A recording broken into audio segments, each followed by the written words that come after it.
Charlie Kirk ఆయన ప్రాణాన్ని కోల్పోయాడు. ఆ దేశంలో ఒక మంచి ఉద్యమం రావాలి, అందరు బతుకులు మారాలి, అందరూ పద్ధతిగా బతకాలి. ఈ చినిగిపోయిన బట్టలు వేసుకొని రోడ్ల మీద నడవడం, ఒక విలువ లేని స్త్రీగా అలా కనబడకూడదు, మర్యాద కలిగిన స్త్రీలుగా ఉండాలి. అలాగే పురుషులు కూడా పద్ధతి కలిగి బతకాలి. మగాళ్ళు పెళ్లి చేసుకోవడం ఏంటి, ఆడవాళ్ళు పెళ్లి చేసుకోవడం ఏంటి, అసలు ఎక్కడుంది అది? దేవుడు పెట్టిన పద్ధతిని మార్చేశారు. మీరంతా మారాలి, మన దేశం పాడైపోతుంది. పౌరుషం కలిగినటువంటి ఒక ఎవాంజలిస్ట్, అతన్ని చాలా మంది భయపెట్టారు. నేను చంపుతామన్నారు. దేనికి భయపడదు, ఏదో ఒక రోజు చావు వస్తుంది. చావుకు భయపడే రకం కాదు, సింహంగానే ప్రసంగాలు చేశాడు. అన్ని వేల మందిలో దేవుని మాటలు చెప్తూనే ఉన్నాడు. ఒకవైపున దేశం కొరకు పోరాడుతున్నాడు, మరొకవైపున దేవుని సత్యం కొరకు పోరాడుతున్నాడు. ముష్కరులు గురిపెట్టి అతని మీద తూటాలు ఆ గన్ షాట్ చేశారు. అక్కడికక్కడే మరణించాడు. కానీ అతను మాట్లాడిన మాటలు ఇప్పుడు ప్రపంచమంతా రీచ్ అయిపోతున్నాయి. ప్రతి ఒక్కరు అవి చూస్తున్నారు. Some people think that Charlie Kirk is gone. No, he is there in every heart.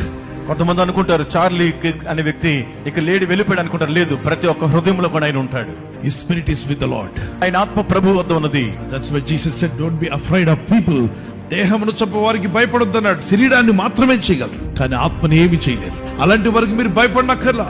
Real life of human being starts after the death.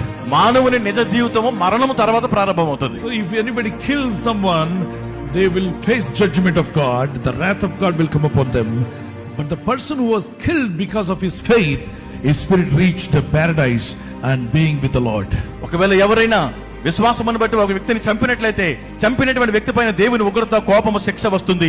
చంపబడినటువంటి వ్యక్తి తన యొక్క ఆత్మ దేవుని సన్నిధికి, దేవుని రాజ్యానికి చేరుతుంది. క్రైస్తవుడికి మరణం అంటే భయం లేదు, పెరిగి పందులు కాదు. Jesus was crucified on the cross. యేసు ప్రభువు సిలువ వేయబడ్డారు. He brought deliverance to mankind. మానవాళికి విడుదల తీసుకొచ్చారు. Forgiveness to mankind. మానవాళికి క్షమాపణ ఇచ్చారు. And his disciples, ఆయన శిష్యులు, they died for truth. వారు సత్యము కొరకు ప్రాణం పెట్టారు. Killed for truth. సత్యము కొరకు వారు చంపబడ్డారు. But God is watching. అయితే దేవుడు గమనిస్తున్నాడు. Nobody can escape God's judgment. దేవుడు చూస్తున్నాడు. దేవుని తీర్పు నుండి ఎవ్వరూ తప్పించుకోలేరు. Every killer has to face the judgment. ప్రతి హంతకుడు చంపిన ప్రతి ఒక్కరు కూడా తీర్పులో నిలబడాలి. క్రైస్తవుని మరణము అంతము కాదు, అది జీవం. సజీవంగా వాళ్ళు ఉంటారు, సజీవులుగా నిలిచిపోతారు. Let's pray for Charlie Kirk family. Lord God Almighty, సర్వశక్తిమంతుడైన ప్రభువా, Lord, comfort Charlie Kirk wife, his parents, his children, and everyone belongs to his family. ప్రభువా, చార్లీ కిర్క్ గారి యొక్క సతీమణి గారిని, వారి బిడ్డలను, వారి తల్లిదండ్రులను, వారి కుటుంబ సభ్యులందరినీ ఆదరించి ధైర్యపరచండి. Give them strength, వారికి శక్తిని to దయచేయండి. carry forward the mission. Bless them, Lord.